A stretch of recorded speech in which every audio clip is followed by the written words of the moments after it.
But it's my secret. Like, I'm not telling nobody about this. I have a buddy of mine that I'm talking to, calls me up and says, hey, I heard about what you got. Like, you mind just throwing me on there? Like, and he's a close friend. So I put him on, and then he calls me back like, dude, this thing is insane. You have to start selling this thing. I'm like, hell no. I'm not going to be selling this thing. This is our secret weapon, right? Like, you're on it. Like, let's just take over. He goes, no, you don't understand. I have another buddy that started this other company that's an email company. They're running the same thing, deliverability. And I'm like, so what? He's like, no. He just got an offer from realtor.com to sell this company for $100 million. I'm like, what? $100 million? So I hang up the phone and I call my developer and I'm like, yo, we're going to get this thing started right now. Yeah. And then that's when the MZR actually came about. Welcome, and thank you for joining us for today's episode of Disruptors, where millionaires are made. Today we have Angel Garcia with Enzo Dialer, and Angel flew in from Medellin, Colombia, to talk about how he makes millions a year working part-time and remotely. Now, guys, I'm on a mission to create 100 millionaires. The information on this show alone is enough to help you become a millionaire in the next 5 to 7 years. If you take consistent action, you will become one. And if you're already a millionaire, we want to recognize you. So please scan that QR code on the screen right now to let us know so that we can recognize you. And if you want more help to become a millionaire even faster, you can also scan that same QR code. And before we jump in, if you're here to learn how real entrepreneurs are building real empires, hit that subscribe button, because every week we're dropping lessons that can help you create your first or your next million. And today's show is brought to you by Objection Proof AI. So if you're ready to turn your existing sales team into a self-managing sales team, go to objectionproof.ai. Ready? Ready.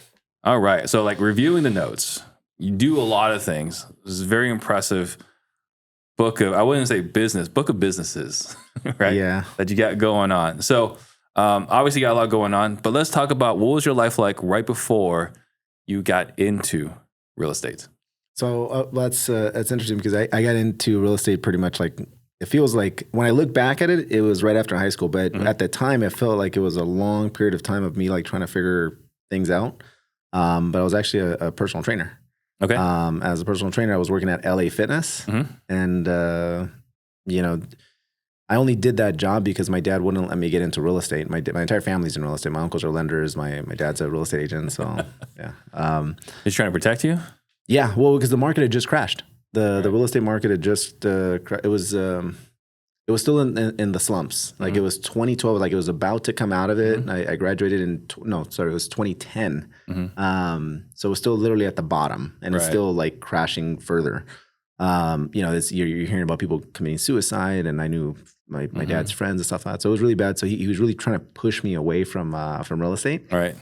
But he was really successful. So I naturally gravitated towards it, because I was like, dude, this is going to be awesome. My dad does it. I feel like I'm about to just jump into the family business and just get into it. As soon as I turned 18, he's like, no, as far away as you possibly can. And I gravitated towards sales jobs. And I was supposed to go to college, but I ended up just working. And at LA Fitness, I started focusing on it was personal training, but it was more of a sales job. Like you had to sell personal training. Right. So like, were you the person at the front desk trying to sell personal training, or are they like, hey, like, if you're interested, go talk to that guy. He'll show you what you need to do. Like, how does that? I don't even understand that model. Yeah. So when I got started, it was actually Bally's before it became LA Fitness. It became LA Fitness while I was working there. But you get a job there, and then they say, okay, cool. So now the first thing you need to do is go find clients. I'm like, wait, I thought you guys give me clients. They're like, no. Yeah, that's what I thought. Yeah. That's not how it works. No. Okay. So you basically have access to the club where you're able to go prospect and talk to everybody that's there to see if you can get them to sign up for personal training, I see. So they didn't really give you any systems or anything like that. They're just like, you seem like you can probably make this work. Go ahead and try. And it's funny because I'm thinking I'm getting a job as a personal trainer. They took me into the interview room and they're like, tell me how you can sell. Okay. Right. And I'm like, oh, okay. So this is completely different than what I thought. Right. Not job. Yeah. It was very different. Yeah. And you were only allowed to clock in when you were actually like training, which was, interesting. Yeah. So it was definitely like just pretty much a sales job. Right. Anyway, so I started doing that. And at first it took me a bit to kind of get the hang of it. But it was something that I was naturally gravitating towards because my dad did it in real estate. And really quickly, I became like the number one guy in that club. And then like a month later, like they had like their leaderboards. Yeah. And then I became number one in the like the region. Mm-hmm. And every time I would go up like a ranking, I would go back to my dad and I'm like, hey, can I get into real estate now? Can I get into real estate now? Yeah, am I good enough yet? Yeah. And he said, no, you're not going up against real salespeople and stuff. So he was playing hard to get. So anyways, I ended up becoming number one in the nation. And every single time as I was ranking up. Number one in the nation. Number one in the nation, yeah. In LA Fitness. At LA Fitness, yeah. So they called it King of the Hill. That's an accomplishment. Yeah. It felt like it at the time, for sure. But my income wasn't there. Well, yeah. I mean, you're working at a company, and what are the margins on personal training? Yeah. Well, they told me it was going to be pretty good. I dropped out of school because of it, because they showed me a piece of paper of like what your income potential was, but it never actually turned out that way. Earnings. Yeah. Yeah, pretty much. Yeah. So what were you promised? It was like 150 grand a year. And what did you get? I got like 60, 70. The number one guy in the country. Number one guy in the country. Yeah. It was like, and it was supposed to get there, but what happened is like, it's all on projections, but it's a moving target. So when you break a certain target, they have like a bonus structure where you had to now outperform the previous month. So you're like, even though you're the best guy, you're still behind. Yeah. It's based off of like how much did you outpace or how outgrow your awesome month last month. I was like, wait. Yeah. So, you know, it worked out well to where I kind of kept hitting those bonus structures, but then they would also change my position in that process to like manager, personal trainer type of thing. Yeah. Anyways, every time I would go up a rank, I would literally go back to my dad. My dad was like, no, you're not talking to real salespeople. And I knew he was working at a brokerage where they had leaderboards and they would show everybody's income from top to bottom. And the way that I finally got him is I went in when I was number one in the country, and I said, look, it's literally not going to get any better than this. I've capped out. I've capped out. Like, this is as good as it's going to get. And then this is how much income I'm making right now. And it was getting better, right? But then I went over to the leaderboard for the brokerage and I said, take a look at how much this person is making. We know her very well. Like, you mean to tell me that she's out earning me and that she can outsell me? I'm going to do at least better than her. And her income is almost double mine. Right. And then finally let me into real estate. So was he the broker? Like, was it you're just looking for dad's approval? No, I wanted dad's approval. Are we going to like name names? Like we're going to talk about this lady? That's probably not a good idea. So looking back here, because we're going to continue the journey, but you run multiple businesses now. Yeah. One of the things that has been fascinating for me recently is compensation. Like, how do you reward the behavior that you want? Right? Because if you're not rewarding behavior you want, then you're not going to get the behavior that you want. Right? So that experience where like, no matter what you did, you couldn't make really the kind of money you wanted to make. Specifically, if you're driving revenue for the company, because it's recurring revenue in personal training, like this isn't like wholesaling where it's like, it's active income. It's like, yeah, like you produce this much this past month and that guy you're not buying another house from him probably. But in personal training where like it's recurring, right? You sign this person on, as long as you do a good job, they're going to stay with you. And you're going to keep making money from them. So looking at how your compensation is based more on growth than revenue, does that affect your decision process and compensation? Yeah, well, because it's a moving target. I knew that, I have to do something extraordinary every single month to make the income that I was supposed to be making. So at that point, it's kind of like, to your point, where I think the direction that you're going with that is that they're saying, hey, don't blow it out. Like, don't kill it too much this month, because then the next month's going to be really hard to hit. Right. So the rewarding behavior that basically says, hey, maybe you should like tone it down a little bit more, so that way you can hit a bonus every single month. Right. As soon as I get one more sale, take the rest of the month off. Yeah. That's probably what I should have done to do bonuses. But I was more at the time, like my true goal was to show my dad. Well, yeah. But even the other thing, right? Like, retaining customers wasn't even important then, right? Like, no. So they separated out. So remember I was telling you that they moved me in positions. So they took me. So when I went in, I realized that the money was actually in being a good salesperson versus being a good personal trainer. Right. So I immediately like started doing well with the sales side. I wasn't doing that great in the personal training side because I was still kind of young, figuring things out. But the sales side was easy because I understood the numbers game, right? Right. I ended up getting promoted to only sell.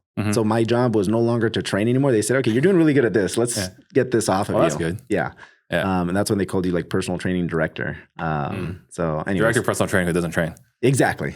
Yeah. You direct clients over to the trainers. Got it. Okay. And then I apologize to everyone listening. I'm just asking for curiosity now. Yeah. Right. So like, what is the prospecting behavior then as a personal trainer? Because like, I've gone to gyms and there are personal trainers. Like they'll come over. I was like, I'm not interested, and they don't even like give it a second shot. Yeah. And maybe I'm intimidating. I don't know.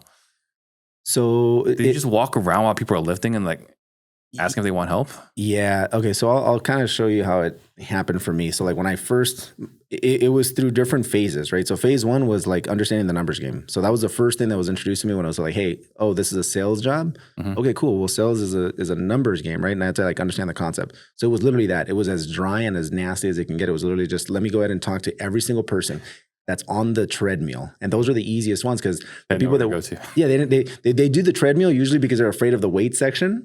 And then they're just trying to burn like calories and stuff. And it's usually like especially when they're all the way in the back, they're just timid. So I knew that was kind of like the area. And that I figured out over time, but I figured it out through a numbers game. I literally went to every single person that was in the gym and would just ask them, hey, would you want a free personal training session? And then someone would say yes. Some of them would say, F off. And then once I did that, then it was going through the entire database of people that hadn't jumped in or come back into the gym for a month or something. Because we have legit prospecting. Yeah. So I would just call them and then say, hey, you haven't been in here in a while. I wanted to come in, wanted to offer you guys a free personal training session. And then during the training session, then I get a chance to, pitch. So this is similar to like, you go to every smoothie place. Yeah. And you have this raffle for a chance to win a free day of gym membership. Yeah. And magically everyone wins that free day. Yeah. Yeah. It's kind of like, oh, congratulations. Yeah. But it wasn't even so much that, like, it was pretty straightforward. Like, hey, I'm offering it to you because I'm trying to sell personal training. Right. That part was pretty clear. I want to prove my value. Yeah. I want to prove the value. Let me give you one for free. Let me give you one for free so you can try it out and then see the difference in the workout that you're going to get versus the ones that you've been doing on your own. It's going to hurt. It's going to feel, endorphins going to be released, but you'll come back. Yeah. We affectionately call that the drug dealer model. Yeah. Right. So there's a reason why it works so well. Crack. Yeah, it works very well. Okay. So then your dad finally is on board. Yeah. All right, Angel, you can work with me. You can work in real estate. Like, what was the next step? Well, I wanted to work with him because he was really good. He was the number one agent in my market at the time. Really? Okay. LA? In the San Fernando Valley of LA. So LA's massive, right? And it's really wide. Right? Yeah. So there's different parts of LA. So the follow-up question is always like, what part of LA, right? So San Fernando Valley. So that's where he was the number one agent. Sure. Okay. And then like you were showing up as a buyer's agent, listing agent, like you were door knocking. When I got started, it was literally like, I didn't even have my license yet. So it was literally just, I'm going to be your assistant. I'll do it. You say jump, I'll say how high. What do you want me to do?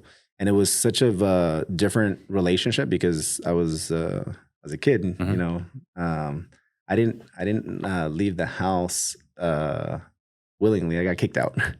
So coming back and being super obedient was completely different and weird for both of us, humbling for me.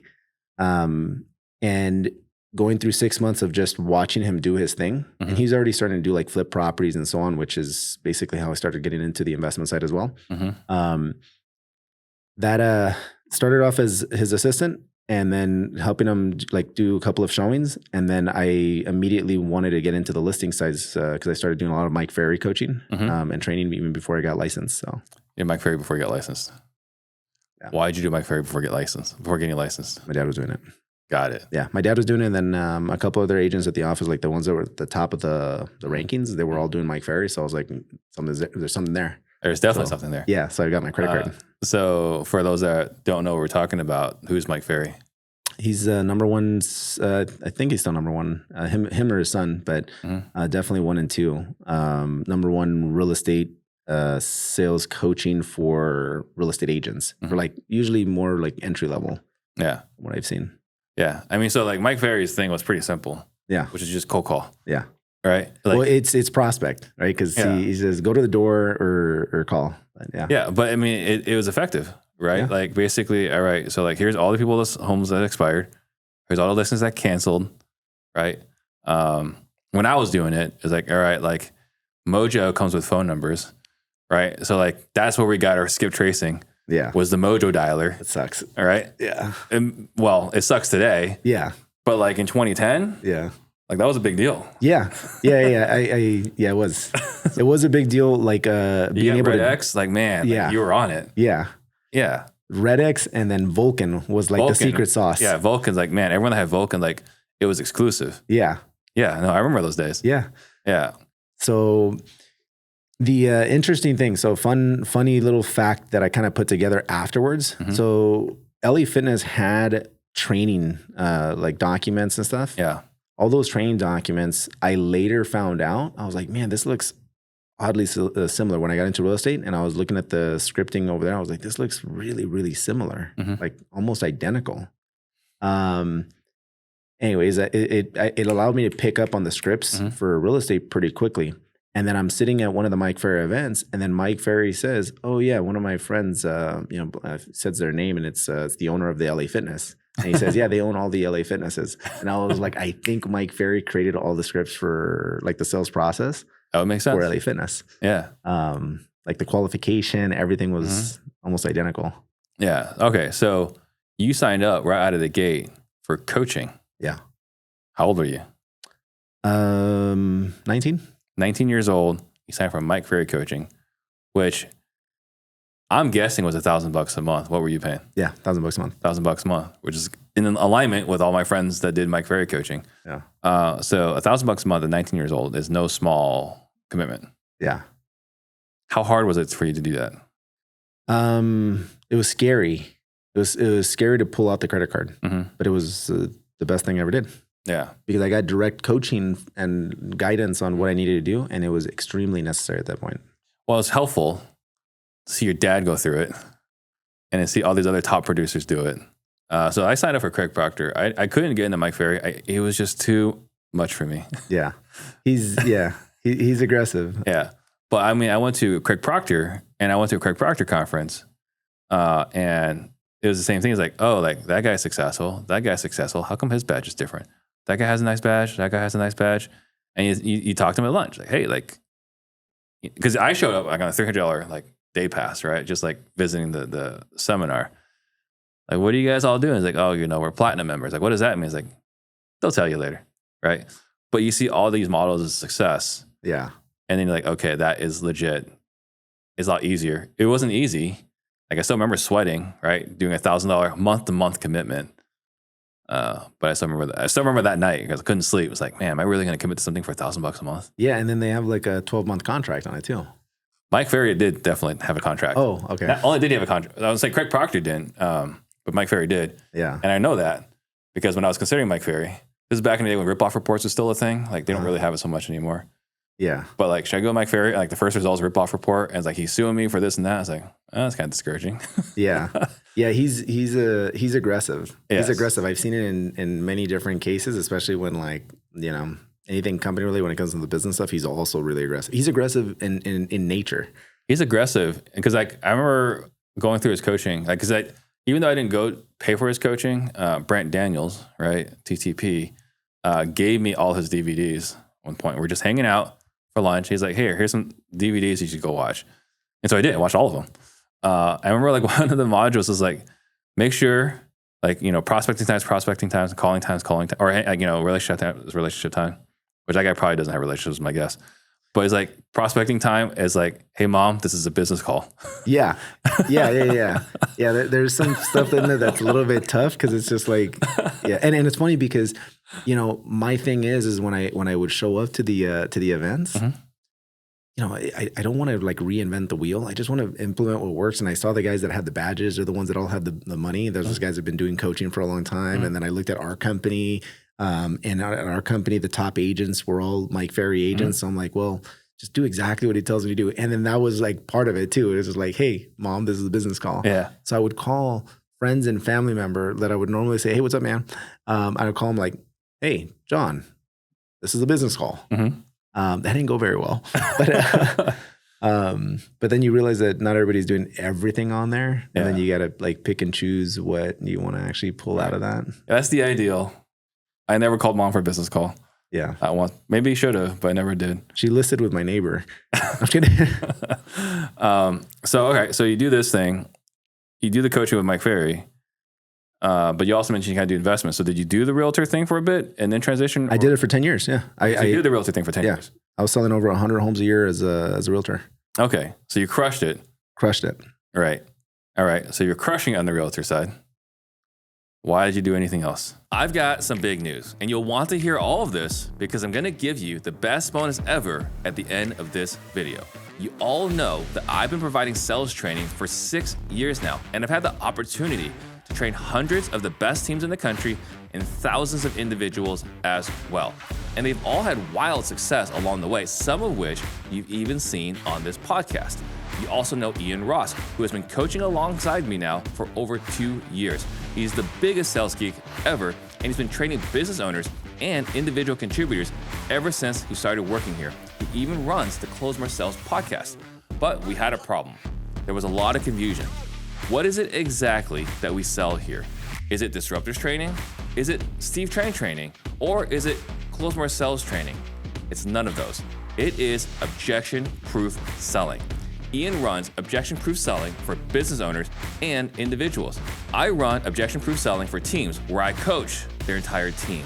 And to celebrate the rebrand, I want to give you something that I never would have thought been possible until recently. We've been training this AI bot for over a year now to score all of our sales calls internally. Every call we run, we have the bot review the call to Ian and mine exact standards for sales.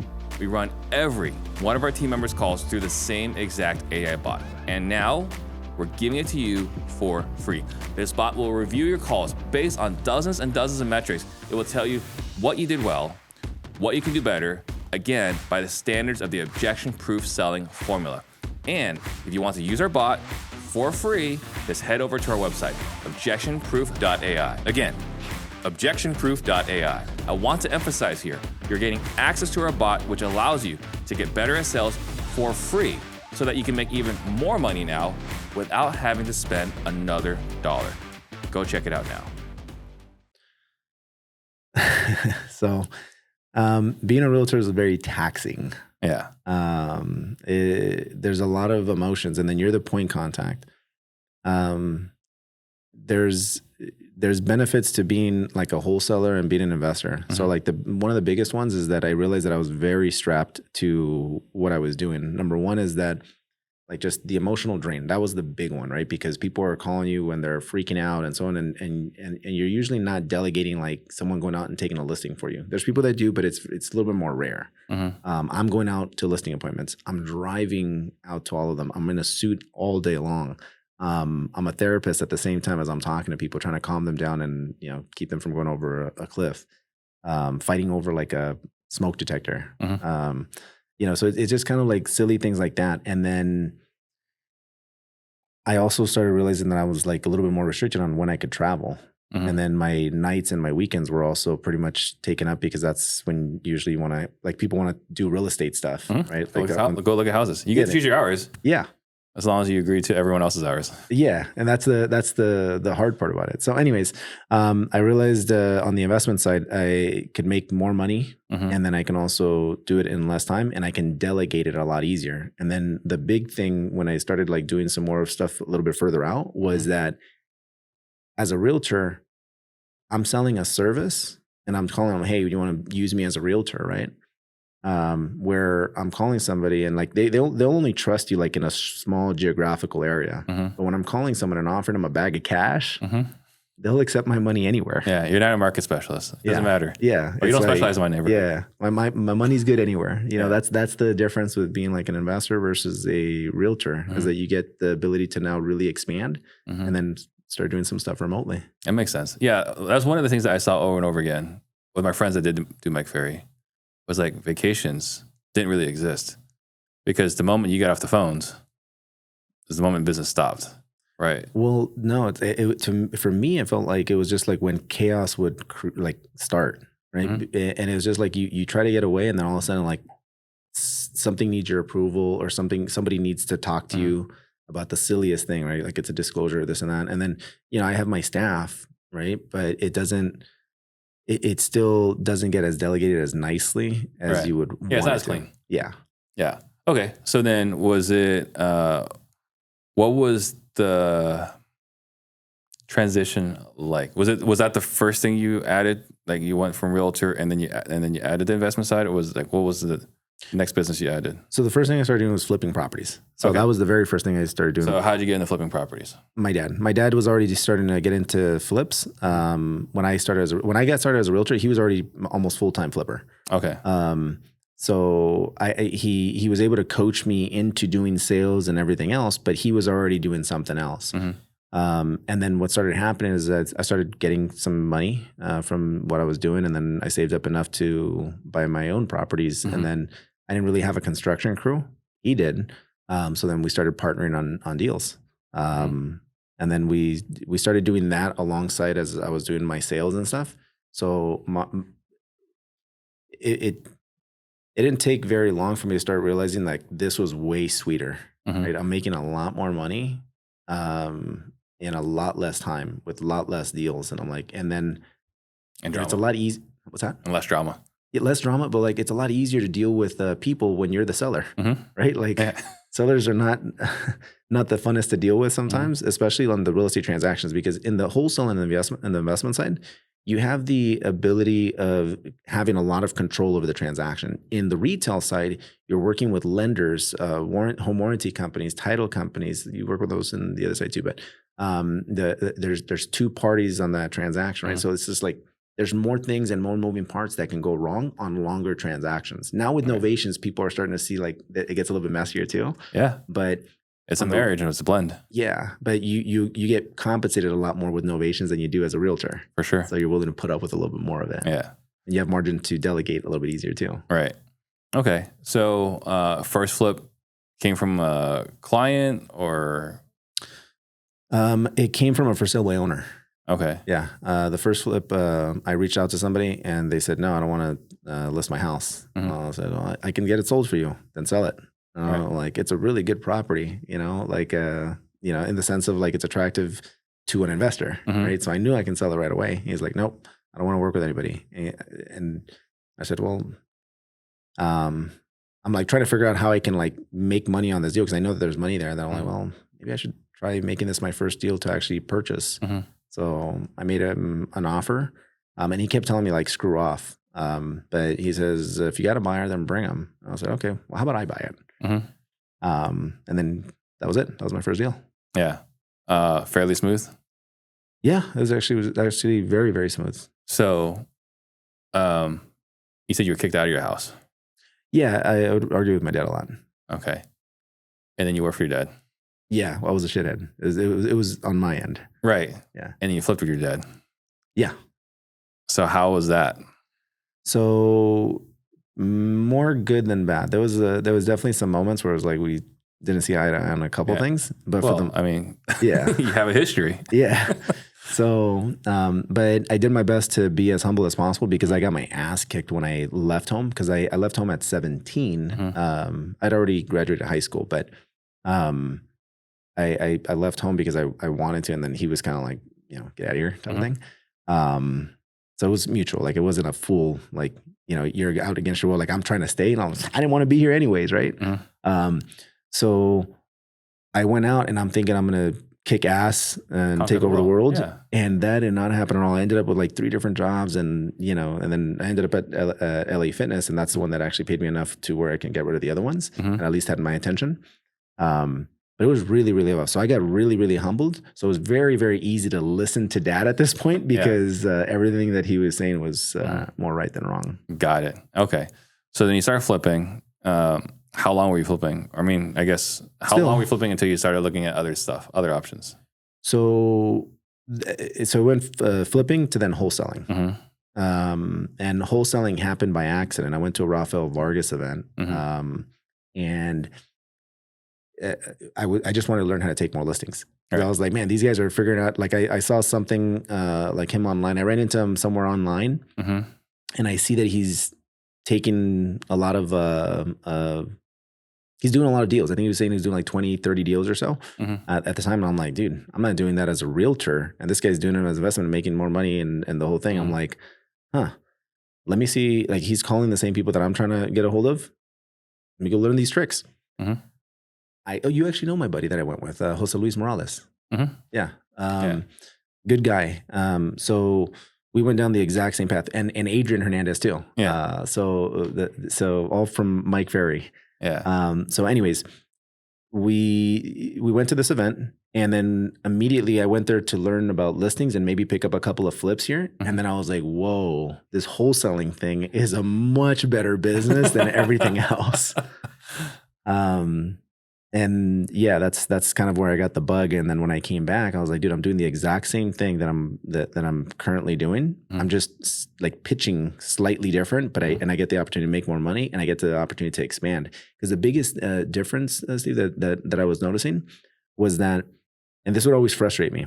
I'm in Los Angeles. I'm working 14 hours a day. It's super, super competitive in LA, right? And then I would see guys that like don't have half of the sales skills, and they're in like Oklahoma or something like that, and they're doing like 300 deals a year. And I'm like, what? How? I've heard you. Like, I hear how you operate. I see how you operate. We've role played together. You're not admiring their sales skills. No. I'm like, what is going on over there? Yeah. So anyways, I finally got an opportunity to test it out by going into different markets with the wholesale side. So that was like the first, that was really attractive to me. And then I can make it more transactional and delegate more of it instead of doing it all myself. So anyways, that's how that transition happened. When was this? 2020. That was the other thing too. So it was because COVID hit. So COVID made it really easy to try something else out. Oh, there you go. Yeah. Okay. So you start doing other markets. You went nationwide after Raphael's event. No, I started doing it in my own market first, but I started testing it by just going maybe like 2 hours out of like my normal area. I see. And then I started going wider and wider, because I knew that outside of LA, you still have like Inland Empire and other counties that are less competitive, but still good. Right? Yeah. But I know that they're less competitive. And they were. Yeah. And it's not, you were already close with Adrian? What's that? You were close with Adrian Hernandez? Yeah. Well, during like Mike Ferry. During Mike Ferry, it was just like we're at every single we're at every single event and stuff like that. And he was with Danny Morell at the time, which is someone that he worked with for a long time. He was a big guy at Mike Ferry as well. Yeah. Okay. So your eyes are opened. There's another way in real estate to make even more money. Yeah. And so you start going outside your market. So how was that transition? Like in 2020, like, was it simple? Was it challenging? At first it was very, very simple because it was still in LA. So like I knew that my fallback whenever stuff would hit the fan is I can just drive out there. Yeah. So it didn't feel too difficult. Like learning, I already knew real estate. So it didn't feel too difficult. But then once I started doing stuff out of state, that's where it started getting really tricky, because I'm like, man, I don't have the fallback. So my confidence was lower. I didn't realize that, I knew other states work different, but I didn't really quite understand it, like escrow versus like title and then attorneys and stuff. So then that was a little bit different. It ended up being the same thing, but in my head, it psyched me out. Yeah. Well, I could say, because we do title and escrow in one office here. Yeah.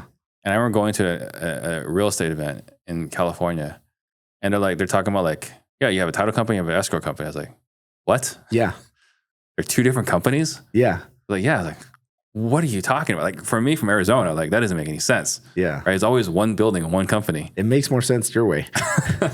Yeah. Right? But yeah, they were always different companies. So yeah, I can totally see that. And, I said this before, when I started the podcast, if you notice the first 10 episodes, it was realtor, wholesaler, realtor, wholesaler, realtor. Yeah, like I remember back in 2018. Yeah. And the point was, one of my points was to marry this world of realtors and wholesalers, because like there's no reason, and I've been saying this since 2018 because I was doing both. There's no reason to be beefing with each other. Yeah. But they were. So I was like, man, like let's like unite this thing. And after 10 episodes, like, all right, screw it. This is not a battle, or this is not like my thing to do. Like, we'll just let them hate each other. That's fine. I'll just make money on both sides. Yeah. It's kind of hard to shape the entire industry. I think, But do you still do both? Well, so now I run the brokerage that I was working at. So my team got kind of cannibalized by my wholesale team. Everybody kind of like, oh, the grass is greener on that side. Of course. And then I enjoyed a whole lot more. But I'm still involved in the brokerage. So that's something completely different too. And it's a very marginal. It's not the same things. Like the numbers look big on one end, but they're like small margin. It's a small margin business. I had an article written and they're like, Steve, you're an 8-figure business. I was like, well, we look at the brokerage revenue. Yeah. Yeah. Don't look at the net. Yeah. You look at the brokerage revenue, like, oh, there's a lot of money coming through the brokerage. I'm a revenue rock star. Yeah. It's like, like I take like single digit percentages of that. But if we're going to base off of revenue, this is what I qualify for. Yeah. Right. I remember like someone like, man, I didn't know how successful he was. Like, I'm not as successful as that article says. Like they said, give me an impressive stat. I was like, oh, I'm an 8-figure company. Yeah. The brokerage world is very interesting, right? Because it's small margin off of the top end, right? Because you like, cost of sale. Yeah. But then you also have like the way that they'll talk about numbers too, right? Like when you talk about like sales, they'll use the entire sales price of the home to talk about how awesome they are too. I didn't do that. That's crazy. But I heard this. I don't know if it's true. That's what I heard. So you're familiar with ClickFunnels? Yeah. Right? Russell Brunson. Yeah. And you get like these plaques, these awards, right? For being a $500,000 or $1 million producer in this. Yeah.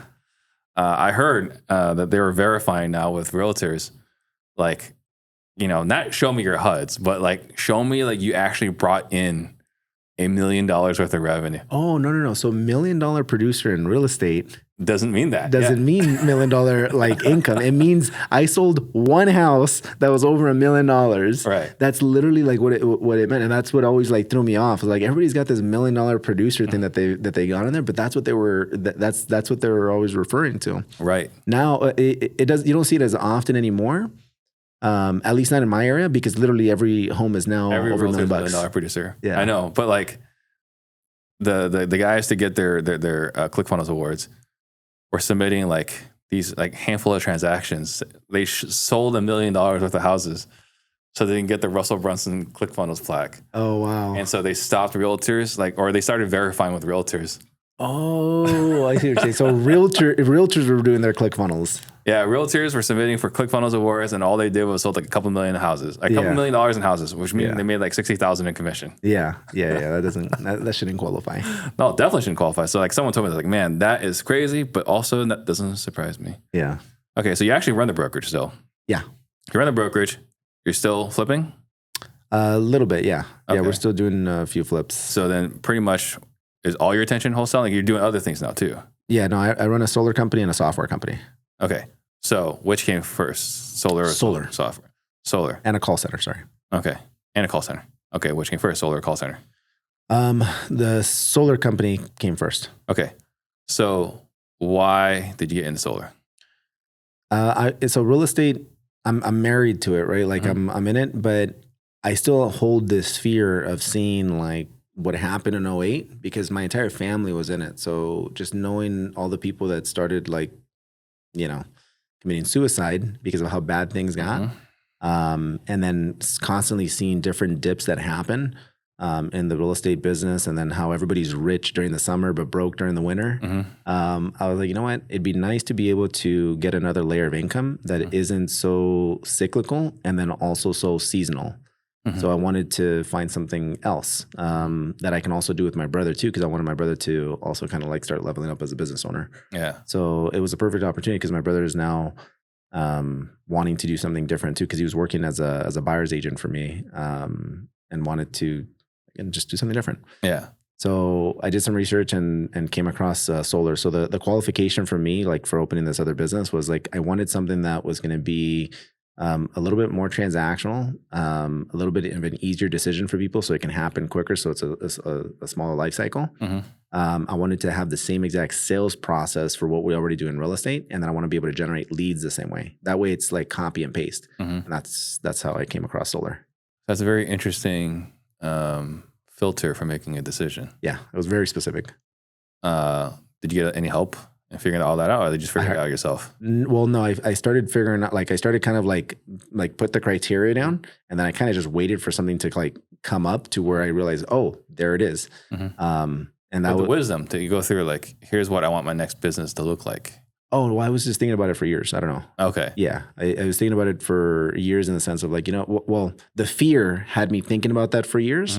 The fear had your eyes open. Like there should probably be something else. Yeah. And along the way, like, hey, if something had this, then that would make sense. Yeah. Over time, like you go on vacation and you're like, it'd be nice having more vacations, but I can't because I'm a realtor. Right. So then you look for different things that you want. So, I write a lot of notes, so I would put them down, and then it just showed up at some point, right? Like all of a sudden I could see it and I'm like, oh yeah, here it is.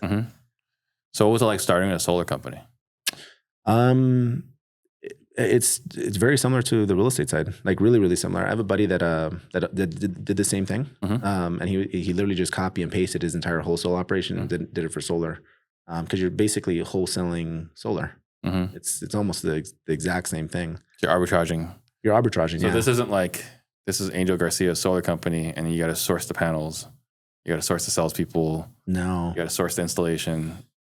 Installation, panels, procurement for all those items is all coming from an installer. So consider them your flipper. So when you're wholesaling, you're basically just making the sale, right? Getting the property under contract. Well, you're getting a homeowner under contract, right? And then you're assigning that contract over to a contractor, and then the contractor goes out and installs it. So that made it really simple. It was a copy and paste of what I had before, and then it follows the same sales process. I can generate the leads over the phone, and then I can go through my sales process exactly the same way I do in real estate that I already know how it works. And now I just need to know a couple of details of like the benefits and so on, and of what solar offers. Yeah. That's interesting. Yeah. And this is probably like really simple knowledge for most other people. I've never taken the time to learn about solar. Yeah. So it takes some, it is different. Like the language of it is different. So you have to simplify it because you start going into price per watt, because that's when it starts coming into pricing and so on. That was the hardest part of this entire like business model, is understanding that part of the business. Okay. So explain that part. Which part? The part that's the hardest. Like what is difficult about it to understand? So how to calculate it, right? So that I don't think it's a good idea to go into that, because that'll go down a deep end. But basically, it's like your cost is this, right? You know what the cost is to install it, and then you're going to sell it for whatever you want to sell it for. It's going to be this, right? So the nice thing about solar is that you know what your cost to get that glass on the roof is, for the most part. There's a couple of little variables that'll happen from time to time, and then you have to learn, when those variables can come up. A little bit of underwriting skills. A little bit of underwriting, right? And then the next part is just how good is your selling skills to where you can get someone to sign it, and then also create a margin for yourself. And then in some areas, the margin can be pretty large because there's areas that have really high electricity bills, and then low cost to install. So that means that it's easier to sell the benefits of like savings. Right. Yeah. I see. Okay. And then the installer is basically the flipper. The flipper. So that's interesting that they're the flipper. Yeah. So basically you're legitimately just assigning the contract to them. They're paying you for the contract. So the light bulb went off. Yeah. So then whose name then? Because you're signing a contract with the homeowner. Yep. Well, once everything's said and done, this person's bought the rights to your contract. They don't buy the rights. So it's a little bit different. It's not like I talk to 5 different contractors, look at which one has the best cost, and once I have the contract, say, all right, you'll give me the highest bid for it, I'm gonna give it to you. So it works a little bit different. I create the bid, like they we almost get into a partnership together with our pre-negotiated cost. And then I'll put the property under contract with that company. So it doesn't the assignment doesn't happen afterwards. The assignment happens real time when I'm with the customer.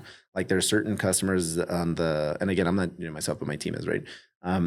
There's going to be certain people that want something specific, or there's like, a really steep roof. And then I know that this contractor can't do it, or he has a higher cost to do it. So then it gets assigned to this contractor instead. Right. But the contract happens real time when you're getting it signed. I can't have this contract signed and then change who I want to give it to. I see. Yeah, there's no assignment. All right, so you know who the person is going to be involved once you sign the contract. Yes. Gotcha. Okay. Well, it's interesting. Like, again, give me an education. Maybe some of these guys listening already know this, but I didn't know this. Like, like with solar, with physical training, right? And so, Victor Heredia, a mutual friend of ours, he's like, Steve, you got to have Angel on the show. I was like, okay, why? Why do I have to? Like, why is this like, you have to? This is not like, hey, you should. Like, you have to, right? Yeah. And I was like, okay, like, tell me why. And like, sell me on this. And he's like, well, Angel's one of the smartest dudes in the business. I was like, okay, that's cool. Like, I think I'm pretty smart, but all right. And so, but, as you're explaining these things, like what I appreciate about these conversations is how you simplify it, right? And that's the measure of intelligence. It's like the better the person can simplify and explain it at a third grade level, the more they understand the concepts. Yeah. I appreciate you. Well, it's funny because I have a saying that I tell my team all the time, which is simplicity scales, complexity fails. Right. I say it all the time. Yeah. Like all my businesses revolve around that saying. Yeah. Well, I've got to experience that. I've never said it that concisely, but I've definitely experienced that. Yeah. Yeah. Okay. So you got solar going, and then any rough patches in the beginning? Yeah. So the one thing that was uniquely different is that the other part that I didn't mention that was one of my criteria points, which I actually made a mistake on, was that I thought that I was going to be able to do solar and then just do it nationwide with a larger audience. Well, it turns out contractors are not the straightforward and truthful people. Yeah. And they're a little shady sometimes. So we realized that getting stuff installed in multiple different markets, like creating that partnership with a trusted contractor, was really, really tough. So that's the toughest part of the business. Once you have that, scaling becomes a little bit easier. And then the other thing that I didn't assess properly is that I thought it was going to be easier to sell virtually. It turns out that the closing rate is much, much higher in person. So those are two big things that were miscalculations. I thought right off the bat that getting someone to sell their house for $100,000 under market was going to be easier than getting somebody to agree to take $200, $300 a month in savings. It's easier to actually get someone to give you their property at a discount. Well, surprising over the phone. I would say the difference here is one situation, the person's in a lot of pain. Yes. And the other one, that person's like, well, I hope this makes me money in the long run. Yeah. It's a little different. It's very different because the risk reward is different, right? Yeah. One of them solves an immediate problem and then they're offering you a bag of cash. Yeah. And then the other one, it's like, there's a chance. I don't know. Yeah. There's a chance that this $200, $300 a month is not actually going to pan out. Yeah. Yeah. And we're going to talk about sales skills a little bit because I think that's something that's really fascinating too. So then after this, you go into a call center. Yeah. So the call center was built to service my own business. So a lot of my business or businesses? Businesses. Okay. Because you got two different prospecting. You got two companies that you require prospecting for. Yeah. Well, and my real estate team as well at the time. Yeah. So all my businesses are running off of phone lead generation. So I started the call center because I was using third-party services and I was using my own team members to also make calls as well. And we started seeing a lot of inconsistencies and a lot of shady stuff going on with third-party companies to where for multiple different reasons. For theft, we had to create our own. Because of lack of performance, we had to create our own. Transparency, and then for again, controlling a little bit more of the process to be able to make those little tiny changes a little bit quicker made a difference. So I guess that's tied into performance. Yeah, I think one of the things that shocks me, because I was looking at this business a little bit. I never got into it. We did some certification for some companies, but we never got into the VA companies. But one of the things that shocked me when I was kind of exploring this was there were VA companies who felt like transparency was unnecessary. Yeah. Yeah, no. So that's the problem. And it's how is this even a justifiable position? Yeah. So we ran into a lot of that.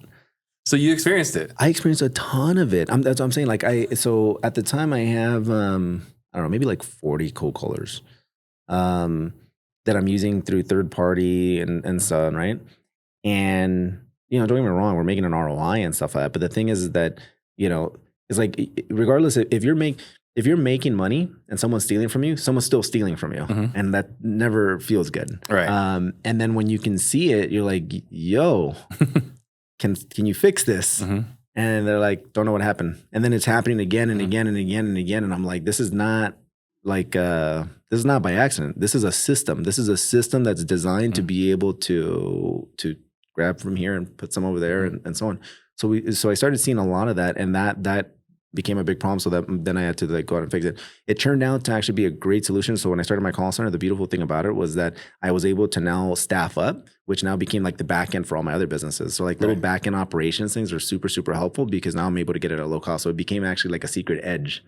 Not only did I reduce my cost, but I also increased performance, and then also had like support. Like whenever I need to test out a new employee for something, I have a giant recruitment team that can now like get me people. So it's it's been one of the best things ever.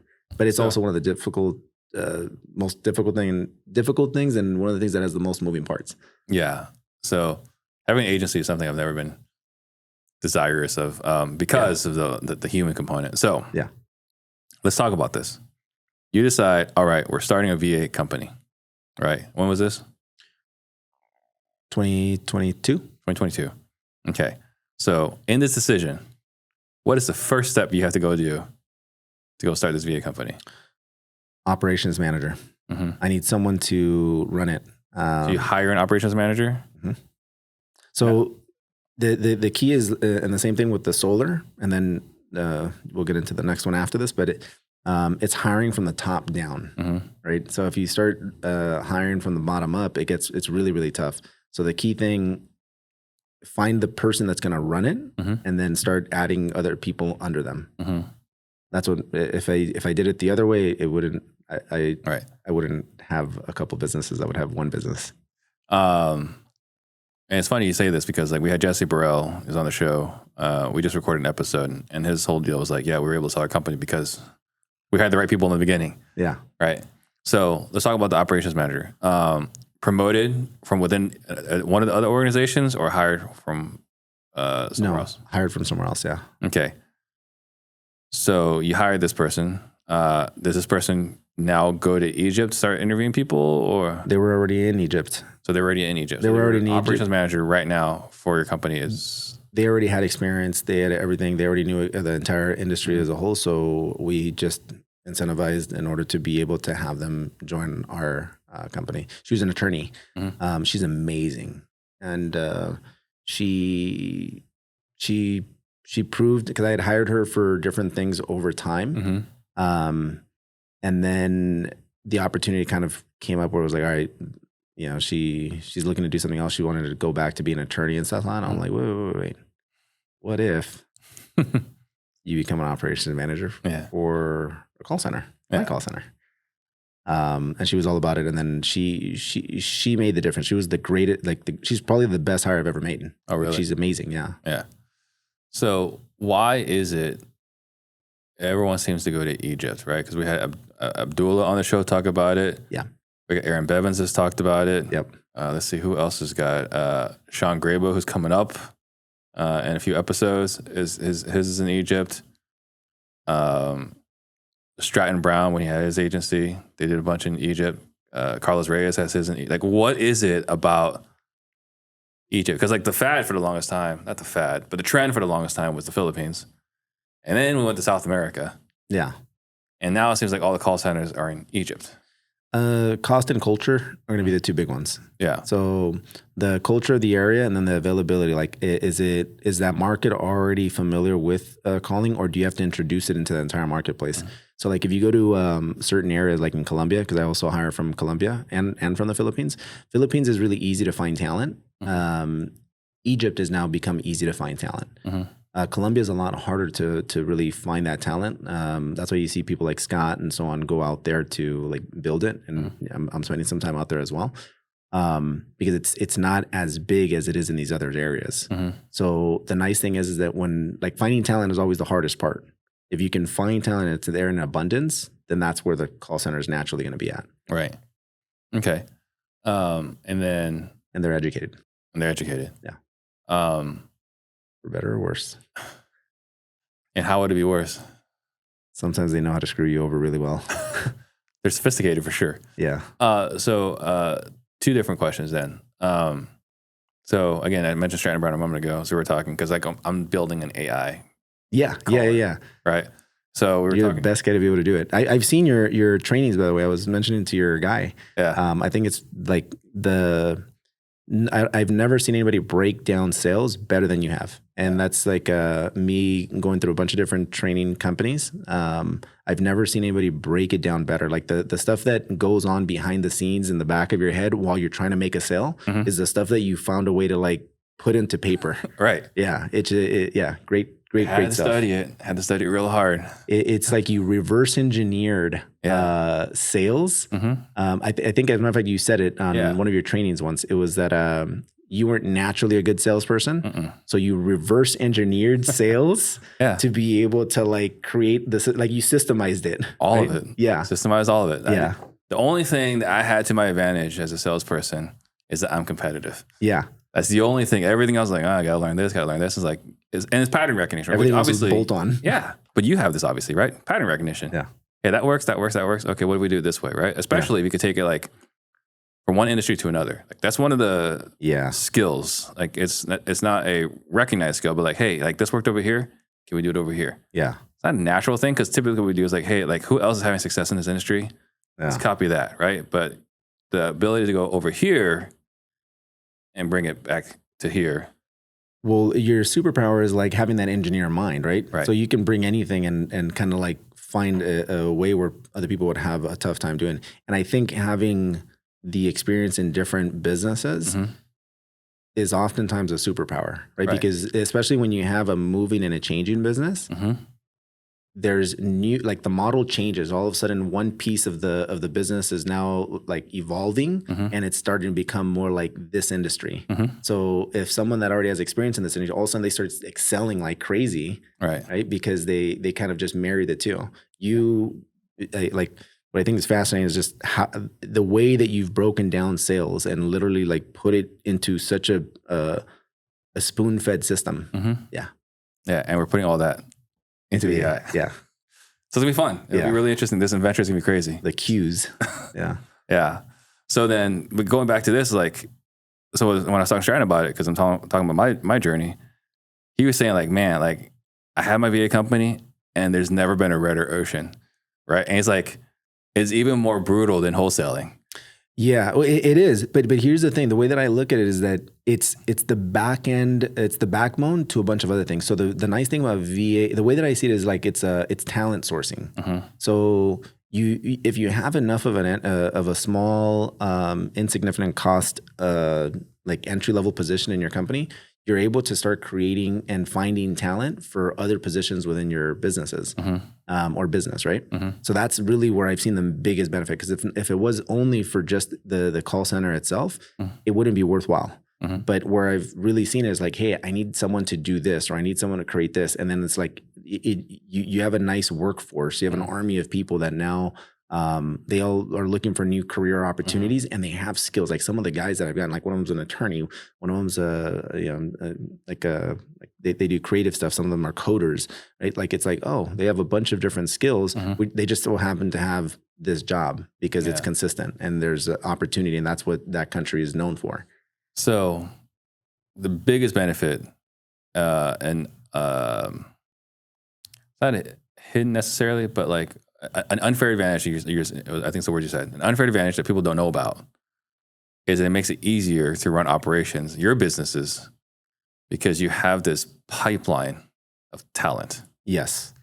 And they're like, when you look at these VA companies, you're only like, most people get like too focused in on only making phone calls. There's also like, just regular VA staffing, like when you need a virtual assistant, right? And that market is massive, right? Much bigger than I think calling. Gotcha. And then going back to what we were saying just a moment ago, what concerns do you have about with AI coming along? I think that there's opportunity that's like massive all around. I think the big question, so most of the time when people ask me that question, they're, at least when we're talking about call centers, they're afraid, they're talking about the fear of like, hey, if AI callers are coming out, I mean, does that pretty much wipe out the VA calling?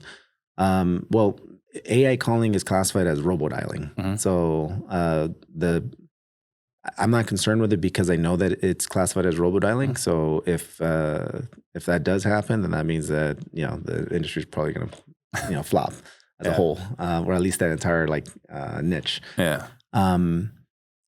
It doesn't scare me. I think it excites me more than anything, because I think with AI, there's so many different verticals with AI, right? So like analyzing calls, reports, efficiencies, improving hiring processes, generating content, right? Scripts, all that stuff can be like, you're able to reduce your staff and then be more productive with AI. So I don't know. I'm really, really excited. Yeah. Because we had Pace Marby on here about a month ago. Yeah. And we had our conversation because he's got a VA company, right? Yeah. I talked to him about it. Yeah. And we're like, man, who knows what's going to happen? It's the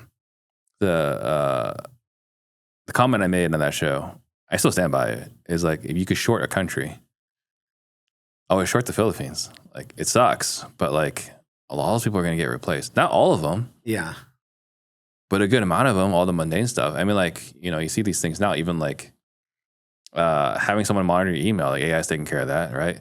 Right now we're doing the call review. Like, we're pretty close. Like in the next couple of weeks, we're going to release a dialer, right? Like, it's just more and more things are coming along. And I mean, I just saw someone post something today about like, ChatGPT 5 and like what it's going to do. It's like, it's insane. Right. I mean, like right now, so ChatGPT also has like the one of their specific agent. I forget what it's called. I'm blanking on the name, but you can have it jump on your computer and then start handling all the tasks for you. Like actually like pull up a browser and then start running whatever you want it to do. And then you use ChatGPT's brain to tell it what to do. Yeah. And then if it makes a mistake, you can go in and then show it how to correct the mistake. Yeah. And then it says, oh, my bad. Let me go ahead and now fix this problem. Yeah. It's going to be really interesting. Ultimately, Revenge of the Nerds. Like, this is going to be the ultimate Revenge of the Nerds. Yeah. Well, you know what? It's interesting because like it's definitely Revenge of the Nerds, right?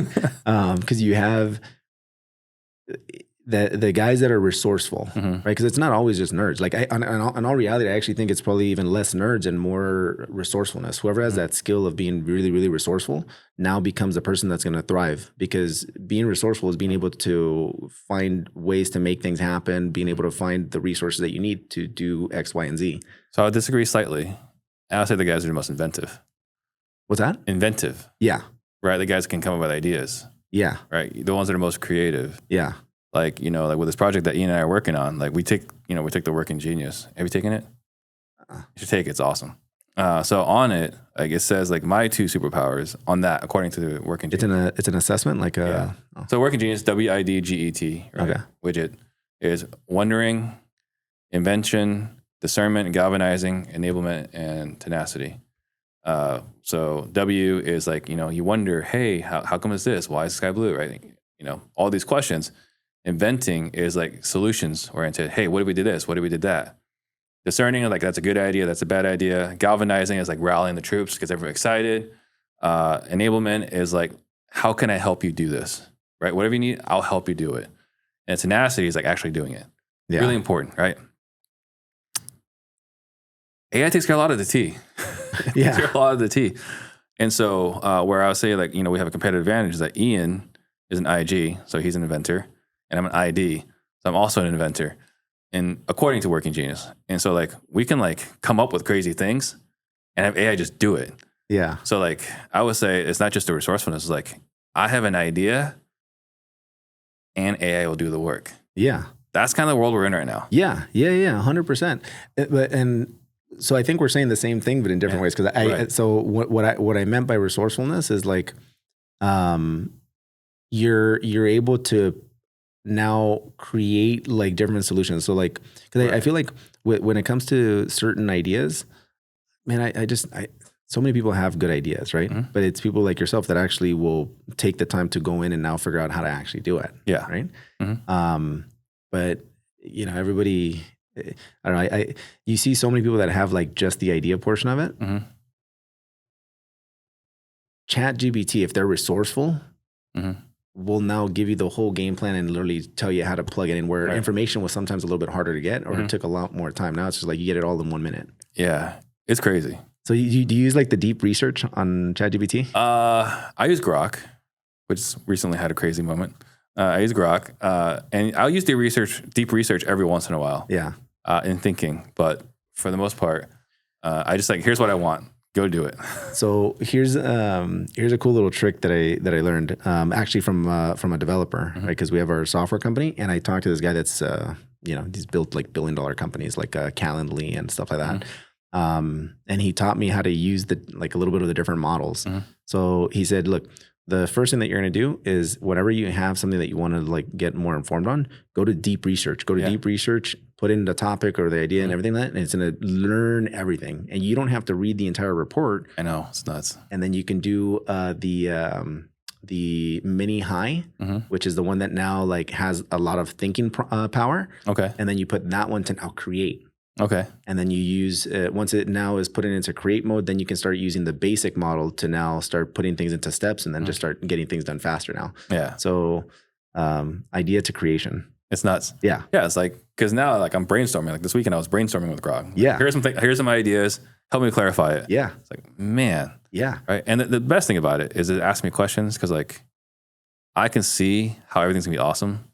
I can't see all the pitfalls. Yeah. You don't know what you don't know. Yeah. It resolves a lot of the pain that I would experience later on by highlighting here are things you're not thinking about. Yeah. Yeah. It's pretty crazy. Yeah. Okay. So you got that. And then you decided to start a software company. Yeah. What prompted desire to start a software company?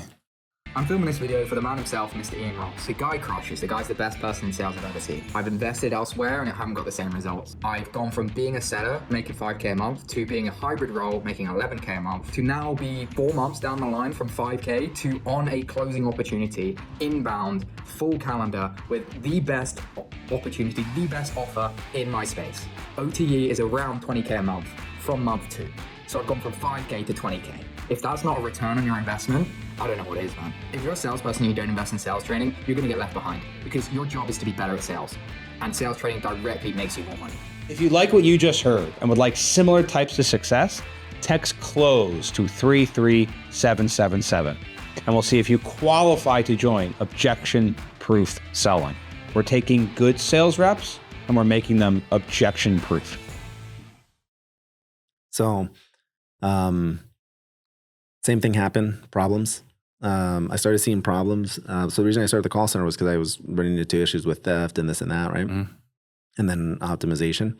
Well, I started seeing like the writing on the wall that connectivity with our calls was starting to go down because I was, with more cold callers and more telemarketers, like you started seeing everything at scale, right? So you see trends faster. You see trends a lot faster, right? Yeah. Because 80% of everything that you see in your in production when you're a small business is usually just you, right? Like it's just, your data. Yeah. It's your data. Like it's really just more what's going on with your day. Like, was I in a good mood that day or was I in a bad mood that day? Was I on point with my sales skills that day or was I not? But when you start doing things with more volume, you'll see trends very, very clearly. So the trend was all of our process, all of our systems, all of our scripting, everything's exactly the same, dialed in all the way across, and we have a nice clean average. One thing that kept changing was the connectivity of our calls. And it's because Verizon, AT&T, and all these guys got really creative with how to block calls, right? Like traffic, so that way they can reduce noise on people's phone. Yeah. So I'm either gonna have to find a new marketing channel or go out of business. So I started trying to figure out on how I can solve that problem. Because if I can, boost that, and when I'm seeing these numbers drop off a cliff, especially because it's also right when interest rates shot up. Oh. So like I'm losing margin there. I'm losing margin because buyers are paying less, right? Sellers still want more. So I'm being squeezed on that side. My team is also asking me for bigger commission splits because they're not doing as many deals because of the issue. Of course, naturally. Yeah. So it's just kind of like from all different angles. My flips are flopping. And then I'm seeing my lead generation also start to come down because you got stir shaking and carriers doing their thing. So I go on a mission, and now my mission is like, all right, well, I got to optimize. And I looked at all the different KPIs. This KPI is the reddest one, right? This is the darkest and the one that needed the most attention. So I started looking for developers and telecom experts and so on to start figuring out how to solve the problem. Yeah. Over time, I started like developing little tiny things and putting little systems in place to where I'm this close to having my own dialer. I asked my developer, like, what's it going to take to actually like create my own dialer at this point? He's like, like you're right there. So that's basically the birth of the dialer. But basically, because all these things you're doing to not bootstrap, but like modify the other dialer you were working with, you had to do this and this and this and this. So you do all these things. Yeah. Were all the things you were doing. So cleaning caller IDs, right? Because you have to figure out how to register them, right? You have to find and source good caller IDs.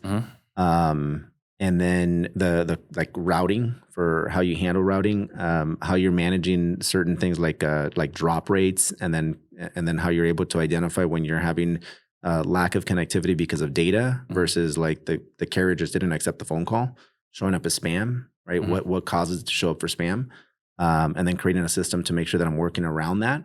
So I had to like get really creative with different systems and processes to make sure that our stuff was showing up clean. And then the only thing that at some point I started, I was missing was basically just the actual execution of the connecting of the call. And then that's when basically the birth of the dialer happened. And it happened like in a couple different variations. But essentially the software just started just to fix my own business. Yeah, no, you had a problem, so I'm going to start a company. Yeah. Well, no, it wasn't even that. I didn't even want to start the company. So what happened was the second that I figured it out, just so you know, like I had 40 callers and I had gone down to 15 because it was just bloody. It was just, I'm just getting hammered and the calls just weren't connecting, right? And that's my business. So a couple variations have happened. It's getting a little bit better. And then all of a sudden it's just like, yo, we got the blue magic. Yeah. Like all of a sudden that happened. And I go from 15 callers and I scaled up to 100 callers within 4 months. Wow. But that's just for my own business, right? Like this is like not even as... Well, now you have a big competitive advantage. Yeah, that's exactly what it was. You're getting more contacts and conversations per hour. Exactly. So what happened was I have my connectivity is now through the roof and I got a secret weapon. And all my friends know about it, like Vic and Art and my mastermind and stuff. But it's my secret. Like I'm not telling nobody about this. I'm like, dude, I'm about to take over the whole like industry like this, right? And then a couple of my buddies start convincing me, and they're saying, "Hey, you know what? Can I jump on it? Can I try it?" And then they're raving about it. And then I'm like, "Yeah, it's the best, isn't it?" And they're like, "Dude, you should be selling it." I'm like, "Hell no, I'm not going to be selling this thing. This is our secret weapon, right? Like you're on it. Like let's just take over."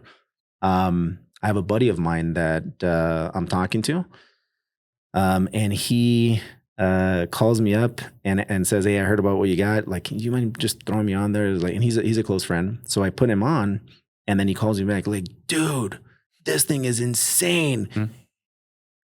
You have to start selling this thing." Same thing. I'm like, "No, this is my secret weapon." Yeah. He goes, no, you don't understand. I have another buddy that started this other company that's an email company. They're running the same thing, deliverability. And I'm like, so what? And I'm like, yeah, you can make some money there. It's like, and I'm thinking, small money, right? No, he's like, no. He just got an offer from Realtor.com to sell this company for $100 million. So I'm like, what? $100 million? So I hang up the phone and I call my developer and I'm like, yo, we're going to get this thing started right now. Yeah. And then that's when the Enzodar actually came about. What was you were saying like this is one thing that worked. Can you share what was like that one thing you figured out that made the biggest difference? So what I found out was that carriers, they work kind of like in, think of it kind of like, credit ratings. That's the best way to look at it. Right? Yeah. So you have different credit ratings with different carrier paths, with different caller IDs and so on, and like and dial like the way that you're dialing. So you're always rated, just like with your credit, right? Like they all leave a thumbprint of some kind, and they're tracking the prints. Exactly. Yeah. So everything that you do when you're dialing creates that credit rating, right? So you're either going to be highly rated, low rating, right? Yeah. So what I found out is that a lot of these dialing systems, or at least like the carriers and so on, they're rating them very low for obvious reasons, right? So how do you start with a high rating, and then how do you maintain a high rating? That was the key point. So it's very easy to lose connectivity when you're rated low. Very easy to massively double your production when you're at high rating, and now you're competing with someone. Like if you make a call with Verizon and I make a call with my dialer, we're both gonna actually get the call connected. You ever like make a phone call and all of a sudden like your call just doesn't go through, or the call drops, and you're like, what happened? You don't really think much of it. Well, that happens all the time, and 10 times more when you have low rated calls. So you know when they call like phone calls traffic, it's literally like traffic, right? Like there's only so much like infrastructure and bandwidth that it can handle. So if you have too many calls trying to go in, that's like whenever you're at a concert or something like that, like not all the calls start going through, the connectivity gets really bad, it's just overloaded. Well, the same thing's happening all the time everywhere. So what happens is that the phone companies, they have to get creative about how they let traffic through. And do you think that they're going to let your junk traffic through, or do you think that they're going to let like a friend to friend phone call, or like a cell phone call, right, or Verizon to Verizon? So obviously they use the high rated calls and they allow those through, and then the lower rated calls they don't allow through because of how much traffic they have and how much weight they have on their networks. So anyways, that was the big aha. So then the entire race became, okay, cool. So how do I maximize and keep that really high rating at all times? And how are you building a moat to make sure that no one else can catch you on that? So the nice thing is that it's very like complex in the sense that they're always changing because it's dynamic. Like the carriers like Verizon, AT&T, and T-Mobile, they don't tell you, hey, this is how you can get around our stuff. Right. So, you know, it's like anything else. Anybody can do anything. It's just how creative are they? How do you get through, right? Like how do you implement, right? So, you know, just staying dynamic. There's always going to be changes and so on. You just got to do your best to stay ahead of it. Well, I can tell you about your excitement. You love to solve challenging problems. Yeah. Right. Because like when like Shaken and Stirred, not even when they got enacted. Yeah. When it got passed, I was like, all right, we're done with texting. Yeah.